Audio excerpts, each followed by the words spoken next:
இயற்கை விவசாயங்கள் மற்றும் மரம் செடி கொடிகள் நடும் நிகழ்ச்சியை பற்றி ஒரு சிறு குறிப்பு நமக்காக தெளிவாக விளக்குகிறார் இயற்கை விவசாயி திரு செல்வராஜ் அவர்கள். அவருடன் சில கலந்துரையாடல்கள் நமது செய்தியாளர் நம்முடன் விவரிக்கிறார். இந்த 100 நாள் வேலையெல்லாம் என்னென்ன செய்கிறாங்க தெரியல.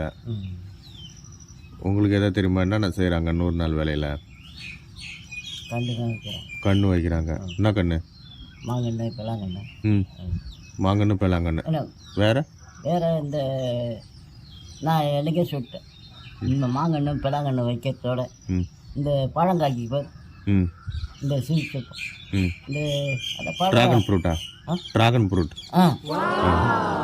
ட்ராகன் ஃப்ரூட்டு வந்து ஏரி வேலைக்கு 100 நாள் வேலைக்கு வந்து ட்ராகன் ஃப்ரூட் வச்சா நல்லா கவர்மெண்ட்டுக்கு நல்லா லாபம் கிடைக்குன்றீங்க. இப்போ ட்ராகன் ஃப்ரூட்டு நம்ம மண்ணுக்கு விளையுமா? என்னங்க அது நீங்கள் கதை பேசுறீங்க? விளையும். நான் எரு போடணும். ட்ராகன் ஃப்ரூட்டுனா என்ன கலரில் இருக்கும்? அது சிவப்பழம், முந்திரி பழம் மாரி இருக்கும். முந்திரி பழம் பரவாயில்லப்பா. அப்போ நம்ம வந்து ட்ராகன் ஃப்ரூட் வந்து 100 நாள் வேலையில் விதைக்கலான்னு உங்களுக்கு வந்து ஒரு ஐடியா வந்திருக்கு. உங்கள் கோரிக்கை, அரசுக்கு கோரிக்கை வைக்கிறீங்க. ஸோ இதனால மக்களோட செல்வாக்கும் வளரும்.